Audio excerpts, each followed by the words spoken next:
Mari kita berdoa.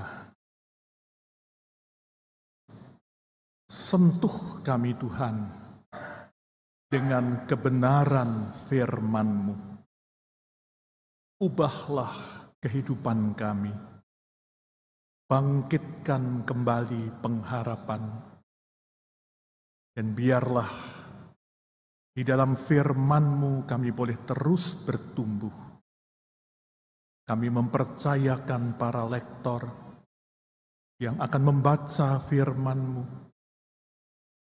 yang akan mendaraskan Mazmur, dan juga hamba-Mu yang akan menguraikan firman. Berkaryalah melalui semua proses ini. Kami siap dan sempurnakan segala persiapan diri kami. Dalam Kristus Yesus. Amin.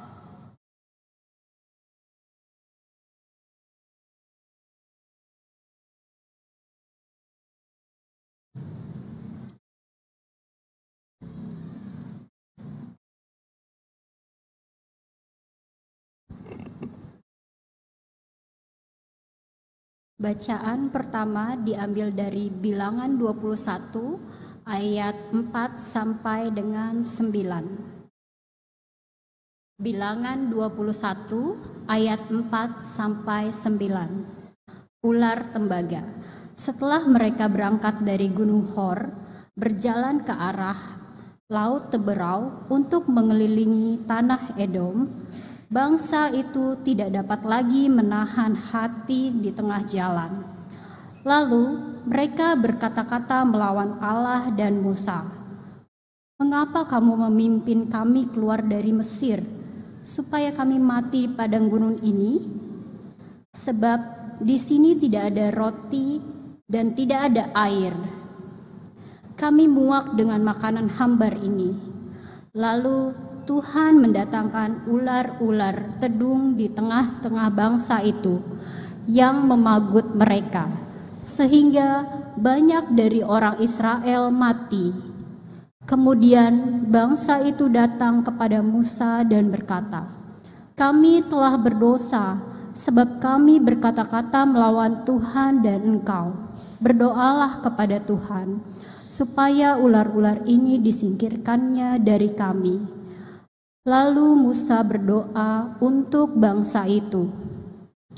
Berfirmanlah Tuhan kepada Musa, "Buatlah ular tedung dan taruhlah pada sebuah tiang. Setiap orang yang dipagut tetapi melihatnya akan tetap hidup." Lalu Musa membuat ular tembaga dan menaruh pada sebuah tiang. Jika seorang dipagut ular tetapi memandang kepada ular tembaga itu, maka ia tetap hidup. Demikianlah firman Tuhan. Syukur kepada Allah.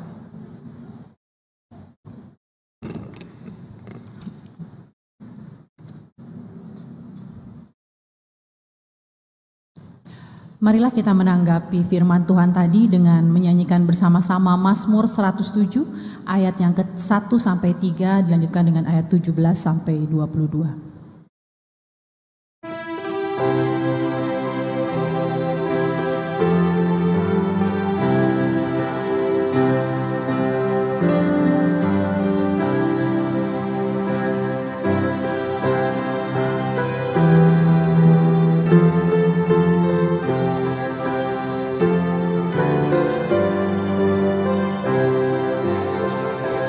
Bersyukurlah pada Tuhan, karena Dia baik, bahwasanya untuk selamanya kasih setianya.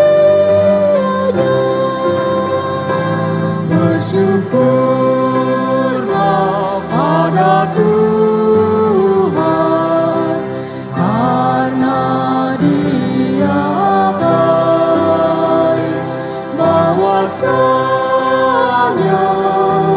untuk selamanya kasih setianya.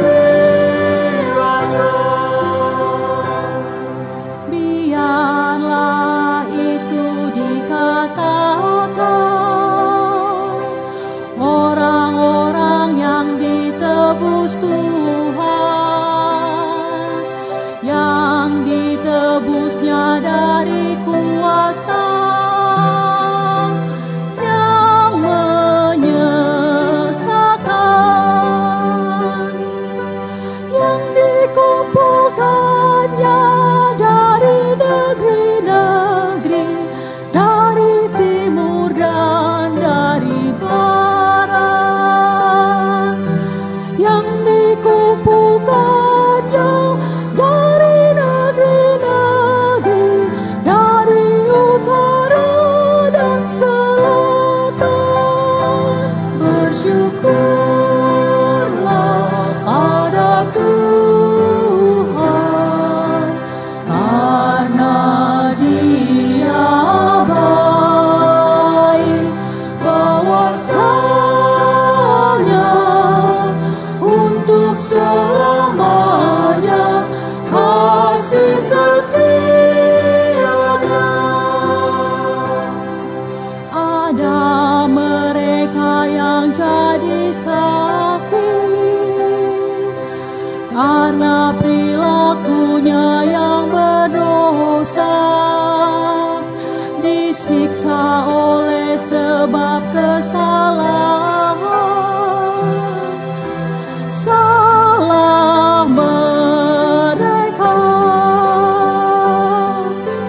dan mereka muak terhadap segala makanan, dan mereka sudah sampai pada pintu gerbang maut. Bersyukurlah pada Tuhan, karena Dia baik, bahwasanya untuk selamanya kasih setianya. Mereka berseru pada Tuhan dalam kesesakan mereka, dan diselamatkannya mereka dari kecemasan. Disampaikannya firman-Nya dan disembuhkannya mereka, diluputkannya mereka dari liang kubur. Bersyukurlah pada Tuhan, karena Dia baik, bahwasanya untuk selamanya kasih setianya. Biarlah mereka bersyukur karena kasih setia-Mu Tuhan, karena perbuatannya yang ajaib pada manusia. Biarlah mereka persembahkan syukur, korban syukur pada Tuhan, dan menuturkan karya-karya Tuhan dengan sorak-sorai.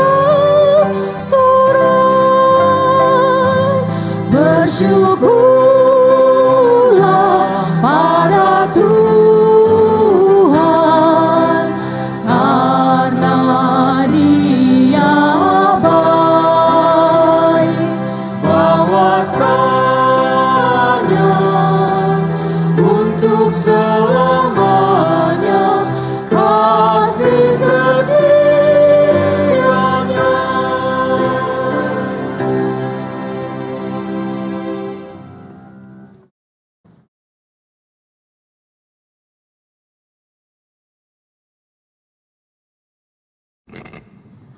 Bacaan kedua diambil dari Efesus 2 ayat 1 sampai 10. Efesus 2 ayat 1 sampai 10. Semuanya adalah anugerah. Kamu dahulu sudah mati karena pelanggaran-pelanggaran dan dosa-dosamu. Kamu hidup di dalamnya karena kamu mengikuti jalan dunia ini. Kamu menaati penguasa kerajaan angkasa, yaitu roh yang sekarang sedang bekerja di antara orang-orang yang tidak taat. Sebenarnya, dahulu kita semua juga termasuk di antara mereka. Ketika kita hidup di dalam hawa nafsu daging dan menuruti kehendak daging dan pikiran kita. Pada dasarnya kita adalah orang-orang yang harus dimurkai, sama seperti mereka yang lain. Tetapi Allah yang kaya dengan rahmat, oleh karena kasih-Nya yang besar yang dilimpahkannya kepada kita, telah menghidupkan kita bersama-sama dengan Kristus. Sekalipun kita telah mati oleh pelanggaran-pelanggaran kita, oleh anugerah kamu diselamatkan. Dan di dalam Kristus Yesus, Ia telah membangkitkan kita juga dan memberikan tempat bersama-sama dengan Dia di surga, supaya pada masa yang akan datang, Ia menunjukkan kepada kita kekayaan anugerah-Nya yang melimpah-limpah sesuai dengan kebaikan-Nya terhadap kita dalam Kristus Yesus. Sebab karena anugerah kamu diselamatkan oleh iman, itu bukan hasil usahamu, tetapi pemberian Allah. Itu bukan hasil pekerjaanmu, supaya tidak ada orang yang memegahkan diri. Karena kita ini buatan Allah, diciptakan oleh Kristus Yesus untuk melakukan pekerjaan baik yang dipersiapkan Allah sebelumnya. Ia mau supaya kita hidup di dalamnya. Demikian firman Tuhan. Syukur kepada Allah.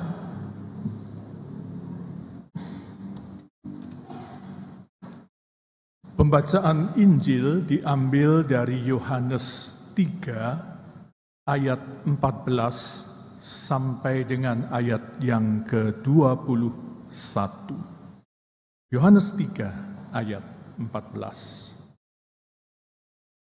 Sama seperti Musa meninggikan ular di padang gurun, demikian juga Anak Manusia harus ditinggikan, supaya setiap orang yang percaya kepadanya beroleh hidup yang kekal.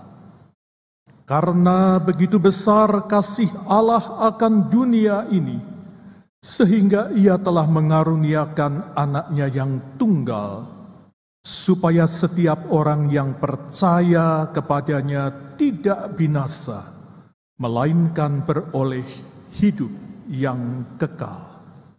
Sebab Allah mengutus Anak-Nya ke dalam dunia, bukan untuk menghakimi dunia, melainkan supaya dunia diselamatkan melaluinya.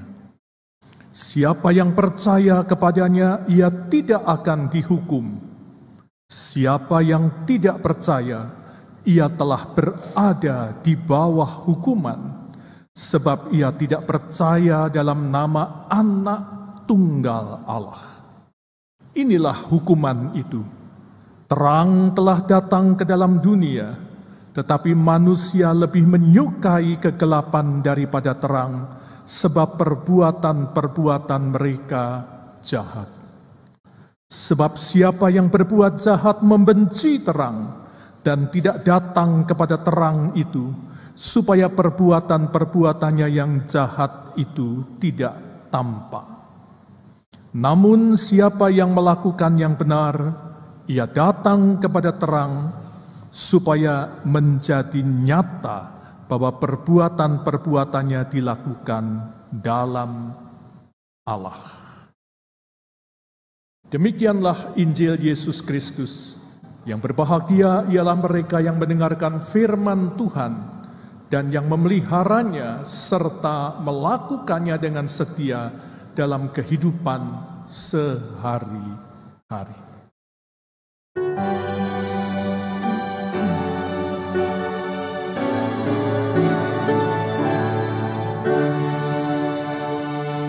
Sabdamu abadi, suruh langkah kami yang mengikutinya, hidup sukacita.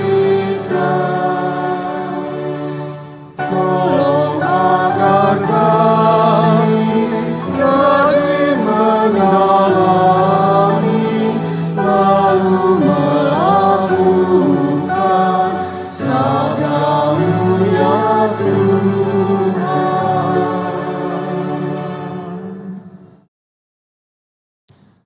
Jemaat yang dikasihi Tuhan, selamat hari Minggu.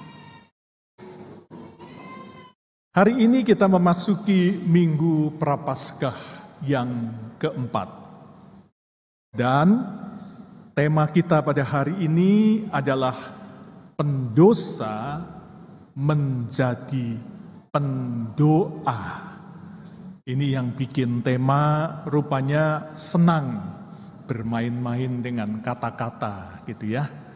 Ada pendosa, ada pendoa.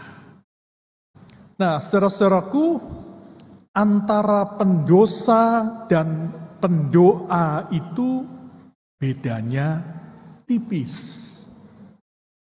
Cuman beda huruf S. Ya. Jadi kalau dari sisi kata-katanya itu tipis. Tetapi dalam kehidupan nyata, pendosa dan pendoa itu bedanya jauh sekali. Bertolak belakang. Ya.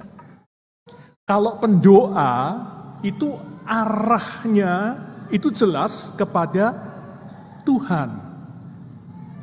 Mana ada orang berdoa arahnya ke dunia. Atau orang berdoa arahnya kepada diri sendiri. Tidak mungkin toh. Kan kita berdoa kepada Tuhan, jadi arahnya jelas kepada Tuhan. Sementara seorang pendosa itu arah pandangannya bisa kepada diri sendiri, kepada keinginannya, kepada nafsu-nafsunya, kepada kemanusiawiannya. Nah, contohnya ya bangsa Israel di dalam kitab Bilangan yang tadi kita baca. Bangsa Israel itu disebut sebagai pendosa. Mereka juga mengakui bahwa dirinya adalah pendosa. Kami sudah berdosa kepada Allah. Nah, apa yang membuat mereka menjadi pendosa? Ternyata mereka itu memperjuangkan dirinya sendiri, keinginannya sendiri, dan tidak mementingkan kehendak Allah. Allah sudah membebaskan Israel dari tanah Mesir, membawa mereka dalam sebuah perjalanan panjang menuju tanah Kanaan. Allah punya maksud dengan Israel, agar nanti Israel itu menjadi sebuah bangsa yang melaluinya hadir Yesus Kristus. Tetapi baru sampai di pertengahan jalan atau 3/4 jalan, Israel mulai bosan. Kenapa? Karena makanannya itu saja. Kita tahu bahwa Allah memelihara Israel dengan menurunkan roti dari sorga yang bernama mana. Konon kabarnya mana itu rasanya manis seperti madu. Saya juga kepingin mencoba mana itu seperti apa. Tetapi Israel yang tiap hari makan mana, bosan saudara. Dan tiba-tiba mereka kepingin balik ke Mesir. Lebih baik kami bisa kembali ke tanah Mesir. Karena di tanah Mesir kami bisa makan daging, kami bisa merasakan ini, merasakan itu. Sementara di padang gurun ini tiap hari kami cuma makan mana saja, bosen. Mau balik. Nah, pada titik itu Israel menjadi pendosa. Mereka melawan Allah. Mereka tidak menghargai Allah. Mereka mengarahkan pandangannya bukan kepada Allah tetapi kepada diri sendiri. Nah, mulai muncul tadi bosennya tadi itu karena arah pandangannya ke sini. Itulah pendosa. Arah pandangannya kepada diri sendiri. Nah, tentu Allah marah. Dan karena itu Allah mengirimkan ular tedung. Banyak sekali ular itu. Ya. Banyak bangsa Israel yang kemudian dipakut oleh ular tadi. Dan karena ular ini sangat beracun, maka mereka banyak sekali yang mati. Korbannya banyak sekali. Sehingga akhirnya di dalam ketakutan bangsa Israel sadar. Dari seorang pendosa, sekarang mereka mengakui dosanya. Di dalam ayat yang ke-7 itu jelas Israel mengatakan, kami sudah berdosa kepada Tuhan. Lalu mereka memohon kepada Musa untuk mendoakan. Nah, saudara-saudaraku, ini yang menarik. Kalau saudara-saudara memperhatikan bilangan 21 ayat 7, permintaan Israel itu sangat jelas. Ya, saya bacakan ya. Kemudian bangsa itu datang kepada Musa dan berkata, kami telah berdosa, sebab kami berkata-kata melawan Tuhan dan engkau. Berdoalah kepada Tuhan, supaya ular-ular ini disingkirkannya dari kami.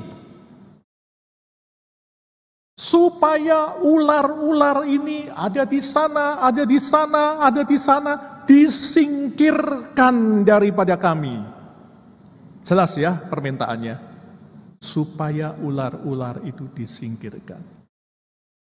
Nah, yang menarik adalah jawaban Tuhan.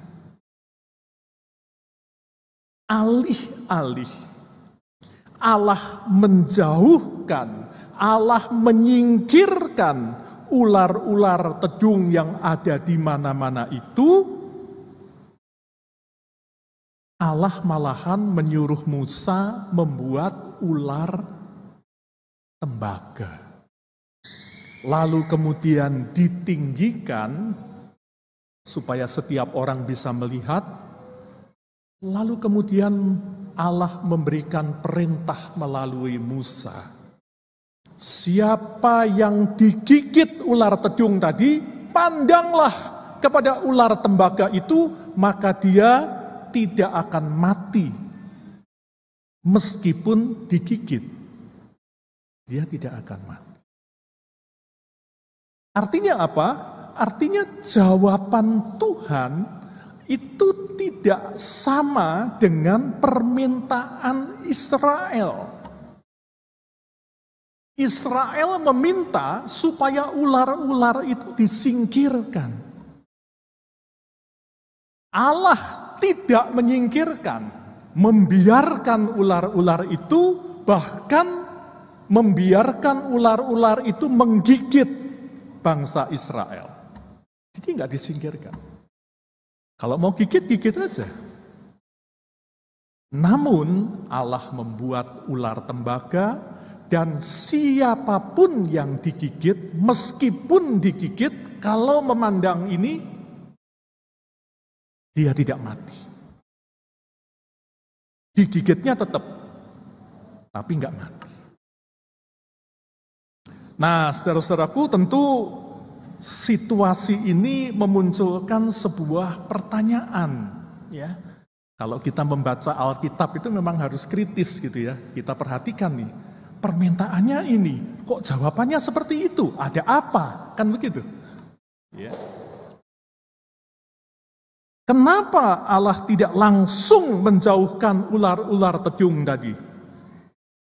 Bukankah Allah yang mengirim ular tadi? Kalau Allah yang mengirim, maka Allah pasti bisa menyingkirkan. Bukankah Allah adalah Allah pencipta segala sesuatu, penguasa segala sesuatu?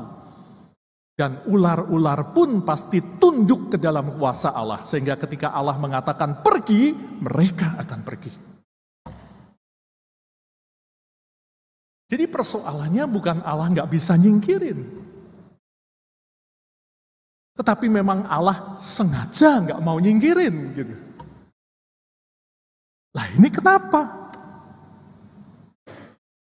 Nah, saudara-saudaraku, kalau ada peristiwa seperti itu, maka berarti kita harus berpikir bahwa ular tembaga ini dibuat oleh Tuhan karena di dalamnya ada sebuah pengajaran.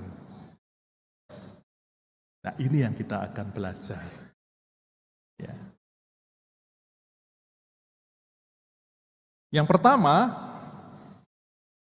dalam kehidupan ini kadang-kadang Tuhan itu tidak selalu loh menjawab doa kita persis seperti yang kita minta. Ya. Jadi jangan pikir, wah Tuhan kok nggak mau menjawab saya loh. Tuhan bebas. Tuhan tidak selalu menjawab persis yang seperti yang kita minta. Tetapi Tuhan tahu maksud kita. Dan Tuhan datang menyelamatkan kita dengan caranya sendiri. Allah punya caranya sendiri. Jadi jangan kita yang ngatur Allah gitu loh, ya. Banyak orang itu yang suka ngatur Allah, begitu. Ya. Tuhan, saya sakit, tolong Tuhan, angkat penyakit saya, gitu. Orang lain bilang, lah kamu sudah ke dokter belum? Belum, tapi saya enggak mau. Saya maunya penyakit saya diangkat oleh Tuhan. Ya. Seperti Injil itu, Tuhan menyentuh saya terus yang lumpuh berjalan, yang buta melihat gitu loh. Nggak usah capek-capek ke dokter. Nah itu kan mau-maunya kita kan. Ya, kita suka begitu. Tetapi ternyata Tuhan mengatakan enggak. Aku bekerja untuk penyakitmu itu melalui para dokter yang akan menyembuhkan kamu. Lah kalau kamu nggak nurut pergi ke dokter ya salahmu sendiri. Begitu. Ya, jadi ingat ya, dari peristiwa ular tedung ini jelas sekali ya bahwa Tuhan itu pasti menyelamatkan kita, menolong kita, menyertai kita, tetapi tidak selalu Tuhan menjawab persis seperti yang kita minta. Jangan ngeyel. Yang kedua, melalui ular tembaga ini, Tuhan juga ingin mengajarkan kepada bangsa Israel, tidak cukup mereka itu berteriak, kami sudah berdosa kepada Tuhan. Tidak cukup mereka itu meneriakkan sebuah penyesalan, tetapi penyesalan itu harus diikuti dengan sebuah tindakan, yaitu mengalihkan pandangan mereka yang tadinya kepada diri sendiri, kepada keinginannya, kepada kebosanannya. Sekarang mereka kembali memandang ular tembaga itu. Dan ular tembaga itu adalah simbol kehadiran Allah yang menyembuhkan. Mereka memandang, pandangan mereka kembali kepada Allah. Dan ketika mereka sungguh memandang, mereka tetap digigit, tapi tidak mati. Artinya apa? Artinya seorang pendosa tidak cukup dia hanya tiap minggu ngaku dosa, ya kan, bersama pendeta gitu kan. Tiba saatnya kita melakukan pengakuan dosa. Kalau hari ini kita sambil nyanyi Kyrie eleison, ya sambil nyanyi ya. Ya Tuhan kasihani, enggak cukup. Ya. Tuhan ingin kita membalik dan mengarahkan pandangan kita kembali kepadanya. Menempatkan kehendak Allah itu sebagai yang utama, bukan kehendak diri, bukan kebosanan kita, tapi kehendak Allah.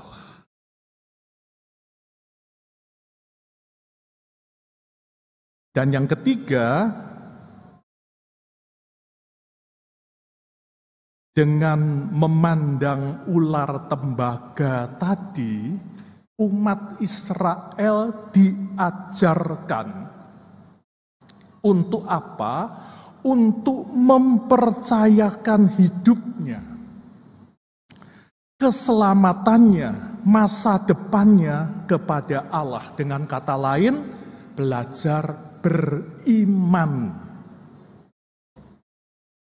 Kalau tadi permintaan Israel, singkirkan ular-ular itu. Kalau Tuhan singkirkan semuanya, beres toh? Udah gak ada apa-apa kan? Selesai. Tapi dengan dibiarkan ular-ular itu ada, bahkan ada yang menggigit mereka, terus mereka disuruh pandang ular tembaga itu. Nah ini kan percaya enggak ya? Percaya enggak ya? Kok memandang ular tembaga? Ya mereka belajar percaya. Itu perintah Tuhan, beriman, percaya. Nah ketika mereka memandang dan percaya, mempercayakan keselamatan mereka, kesembuhan mereka, Tuhan sembuhkan, Tuhan selamatkan. Tapi mereka harus belajar dulu. Karena apa? Karena di sekitarnya itu masih banyak ular berkeliaran. Belum selesai masalahnya. Nah kadang-kadang dalam hidup ini Tuhan juga izinkan masalah itu tetap ada. Ya. Jadi di dalam hidup ini bukan berarti kalau ikut Tuhan lalu semuanya beres, enggak. Kita masih bisa sakit, kita masih bisa punya masalah begini, begitu, macam-macam masalah kehidupan. Nah bukan berarti Tuhan tidak memperhatikan kita, bukan berarti Tuhan meninggalkan kita, oh tidak. Memang Tuhan izinkan masalah itu ada agar kita belajar untuk percaya bahwa meskipun masalah itu ada di sekitar saya, Tetapi ketika saya memandang Allah dengan iman dan percaya, maka saya akan dimampukan melewati segala masalah yang ada. Begitu. Kalau udah beres semua, nanti nggak mau percaya lagi malahan. Kan Israel begitu. Semuanya dibikin beres, nah mulai lagi mereka. Nah, saudara-saudaraku, kembali kepada tema kita sekarang. Temanya adalah pendosa menjadi pendoa. Lah terus pendoanya di mana? Saya waktu mempersiapkan ini juga saya nyari-nyari gitu ya. Saya buka Mazmur, Mazmur ada sedikit ya berdoa ya, bersyukur kepada Tuhan. Tapi yang lainnya di Bilangan, di Yohanes, di Efesus, kok gak ono pendoane gitu loh. Pendoanya di mana? Nah, ternyata yang dimaksud pendosa menjadi pendoa itu bukan para pendosa itu menjadi tim doa, bukan. Bahwa mereka setelah bertobat menjadi tim doa, monggo silahkan. Tapi yang dimaksud bukan itu.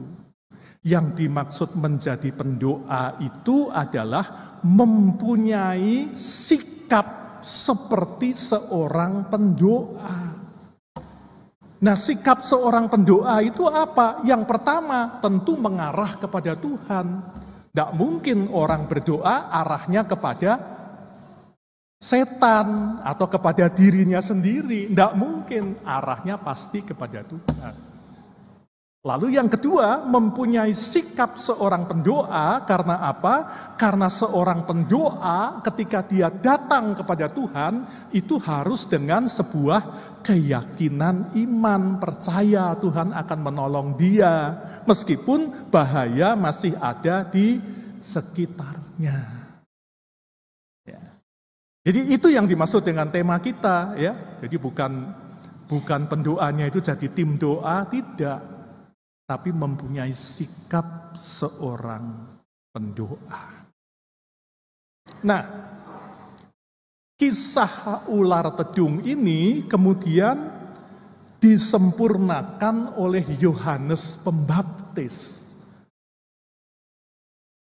Yohanes mengambil gambaran ular tembaga yang ditinggikan itu dan diterapkan kepada Yesus. Sama seperti Musa meninggikan ular tembaga di padang gurun, maka demikian pula anak manusia akan ditinggikan, bukan di padang gurun, tetapi di bukit Golgota, di kayu salib. Pandanglah kepada anak manusia itu. Pandanglah kepada Yesus yang tersalib itu, karena di sana tersedia keselamatanmu. Karena di sana tersedia anugerahmu. Karena di sana tersedia penyertaan Allah kepadamu. Pandanglah dengan iman. Yohanes 3 ayat 16. Karena begitu besar kasih Allah kepada dunia ini, sehingga dikaruniakan anaknya yang tunggal Tuhan kita, supaya siapapun yang percaya kepadanya, iman, percaya, tidak akan binasa. Nah, saudara-saudaraku, hari ini kita memasuki Minggu Prapaskah keempat. Artinya sudah setengah jalan lebih. Kan biasa Prapaskah itu kan ada berapa? 7 ya? 6 apa? 6 ya? 6 sama 7-nya kesengsaraan. Ya. Jadi artinya apa? Artinya bahwa salib yang tadinya samar-samar itu sekarang semakin nyata. Ya. Di dalam siarah kita ini penghayatan kita akan salib itu semakin lama semakin nyata. Hari ini salib itu diperhadapkan kepada saudara dan kepada saya. Lihatlah salib itu. Apakah engkau mengarahkan hatimu ke sana? Ya, ingat sebelum berkat waktu pengutusan, pendeta mengatakan apa? Arahkanlah hatimu kepada Tuhan. Nah, ini sebuah pertanyaan. Kenapa? Karena di dalam kehidupan sehari-hari seringkali hati kita tidak terarah kepada Tuhan. Seringkali hati kita terarah kepada diri kita sendiri, pada keinginan kita, atau terarah kepada yang lain, kehendak dunia. Dan itu yang kadang-kadang membuat kita bisa jatuh di dalam dosa. Ya, tadi pagi saya ngambil contoh, misalnya hari ini hari Minggu, wow, kita harus ke gereja begitu. Tetapi sekaligus long weekend, wow, datang nggak ya? Nah, ini kan pergumulan. Ya. Nah, puji Tuhan, teman-teman yang datang berarti sudah menyelesaikan pergumulannya. Hatiku terarah kepada Allah. Ya. Saya tidak mengatakan jangan dipelintir, jangan dibalik. Saya tidak mengatakan yang nggak datang berarti jangan dipelintir ya. Tidak, saya tidak mengatakan. Orang nggak datang kan bisa karena sakit, karena macam-macam ya. Tetapi saya memuji teman-teman yang datang karena sudah mengarahkan hati kepada Allah. Puji Tuhan. Kan begitu. Tapi banyak yang suka mengarahkan kepada yang lain. Hati-hati ya. Pertanyaan yang berikutnya. Dosa selalu ada di sekitar kita. Kadang-kadang kita menghadapi bahaya. Ya.